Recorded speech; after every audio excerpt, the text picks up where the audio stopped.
On Hulu, I watched the newly added Creed from 2015, the Rocky franchise spin-off. This one is rated R, whereas the Rocky movies, I think, were always PG. Was it Rocky Balboa in 2007? The sixth movie, I think it might have been PG-13. I gotta say, this movie is not so good, guys. You're gonna not like this review, but I do think that this pulls on your nostalgia muscles. You know, it's just like, oh, it's nostalgia, here, like it, you gotta like it. And it really has its problem getting its own identity off the ground. But I'm gonna continue here. Starts in like 1998, juvenile detention center. This guy's roughing up another dude. Smaller guy is beating him up, and you learn that he's this, Adonis is his name. Adonis Johnson.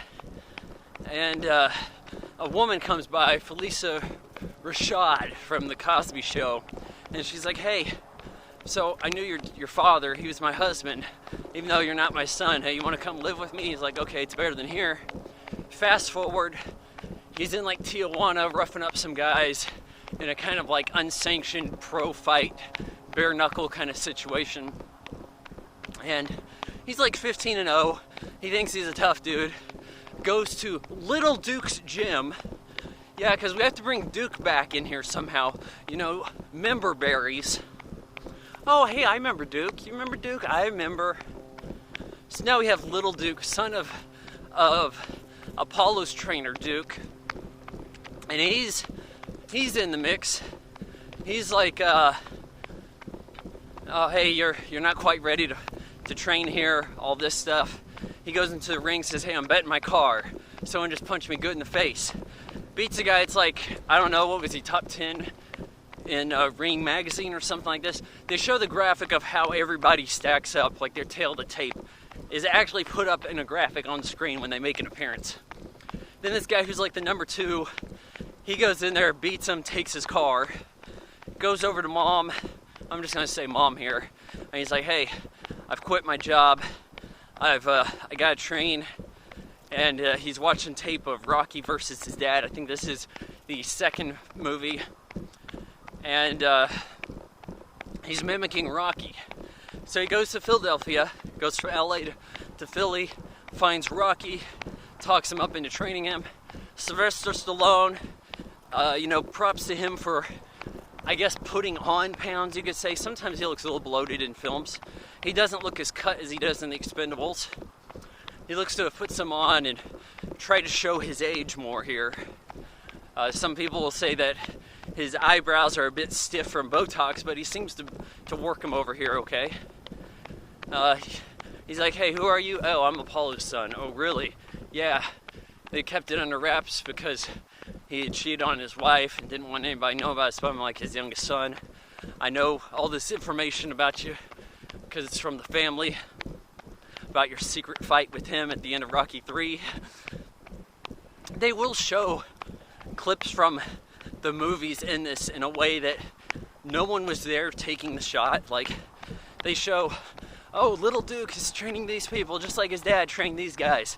And it's like, hey, that's a clip from the movie. There wasn't a guy in the film with like a diegetic camera shooting this training, but he goes overseas to fight this guy Connor Conlon, I think it was. So his name's Connor. I don't recall if this guy's an actual boxer.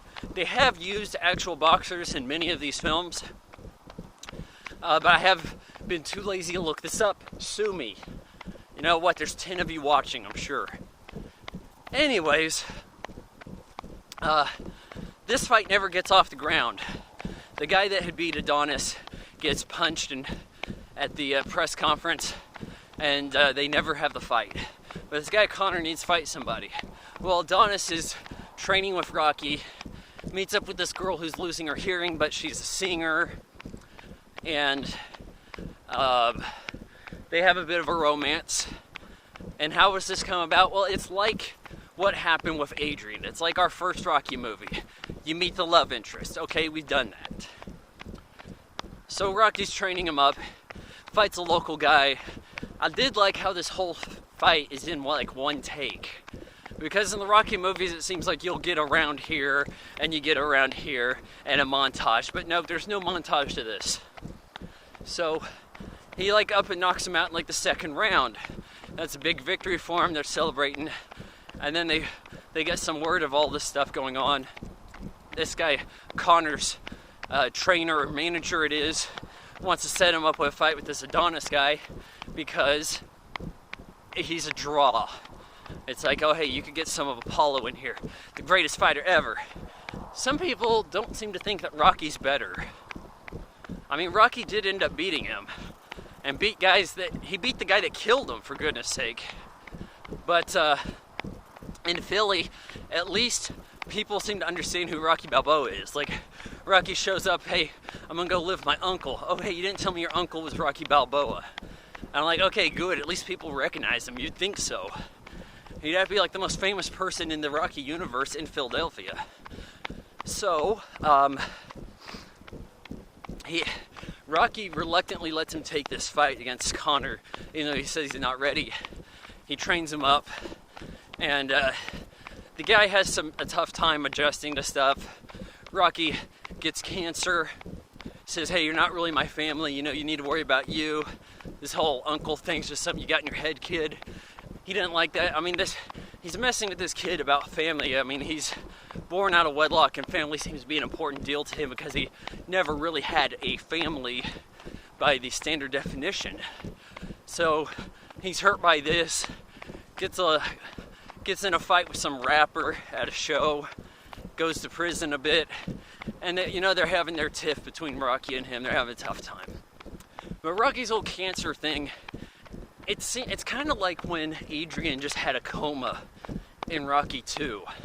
Like, oh, well, we need you to stop training to be by the side of this person. And then they do the Rocky 2 style, oh, hey, chase the chicken down. You need to go chase these chickens. We got some training here I learned from Mick. People seem to misassociate that with the first movie. Then they say there's some kind of street bike culture in Philly with quads and dirt bikes. So then when he has to go jogging, and in Rocky 2 we had Rocky jogging down the street and all these kids are chasing him. No, now we just for no reason have these street bike guys doing this. Even though this fight doesn't seem to be built up in the same way that Fight of the Century 1 or whatever that they were calling it over in the first Rocky, the way that was built up. So it just seems like they're finding different ways to rip off the Rocky franchise. The fight goes, it's in England, to the surprise of our main dude. He's got his girlfriend there. Adonis is played by Michael B. Jordan. I don't really think he's right for this part. The guy has the weakest chin I've ever seen on a leading actor. It's like regressive chin. It's like the opposite of Jay Leno. It's like somewhere back here is where it's starting. It's ridiculous. He looks like it just punched me right there, guys. Just one good uppercut and I'm seeing lights. And I don't like the way how they try to get bad attempts at humor in here too. There's a fight earlier where he's like, hey, cut my gloves off, I have to take a shit, I'm nervous. Okay, did that need to come up? Yeah, what did that show us for the character? Nothing. Everybody takes shits, we don't need to know about it in the movies. James Bond's not like, hey, good shagging, I gotta go take a shit now. He doesn't say that. Even Daniel Craig doesn't do that. So, I don't like the fight at the end. There's so much blue screen work. You can see that every shot's like a composite the whole damn time. They're adding digitally audience in the back. Now in the original movie they didn't have a lot of people on the set.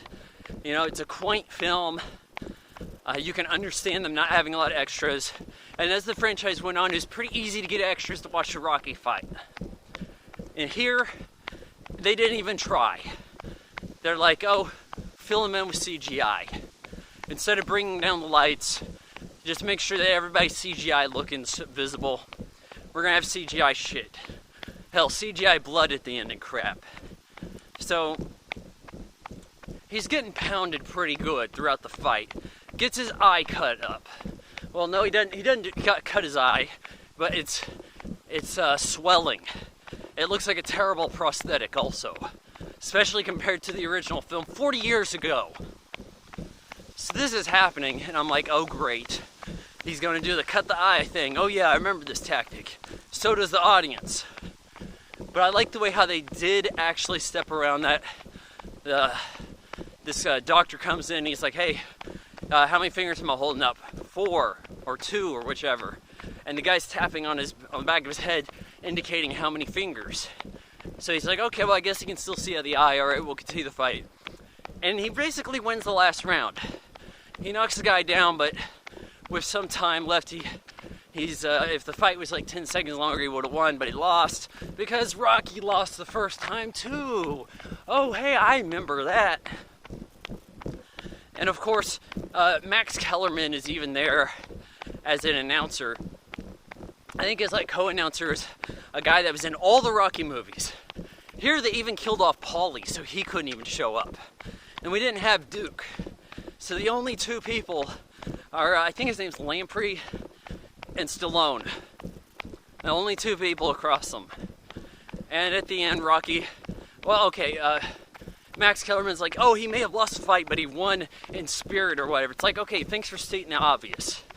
We didn't need to hear this back in the original Rocky, where we were actually invested in the characters. And now we just feel like we have a sham Rocky. Stallone had agreed to his cancer treatment, all this stuff, and he seems to be better. They go up the steps at the end, and that's that. There's your movie. And I'm just thinking, this is some kind of crap MGM put together because they're like, hey, we want to reboot the Rocky franchise. There's money to be made doing that. Oh, but people aren't going to stand for a reboot, so we'll come in with this soft reboot. We'll have a bit of a spin-off. Stallone can come back, but now he's basically Mickey, but he's passing the torch. We got to keep passing the torches, guys. You got to find some way. At least it's a human story, so you understand humans get old, they have kids, they die, things like this. There's torches to be passed. Something like the Terminator. It's not like, well, you're the new Terminator now, kid. So you can see why they would go for the torch passing. And yeah, it's not a story worth telling, honestly. A lot of this comes as foregone conclusions because it's just repeating the steps from the Rocky franchise. You know, maybe a different way would have been from train, fail, and then finally win a low-level fight at the end. That would have been Creed. Now this is the same stuff. I want a big publicity fight at the end with a name in it, because in the original I'm fighting a no-name. I'm giving a no-name a chance. Same stuff. Creed, 2 out of 4 stars.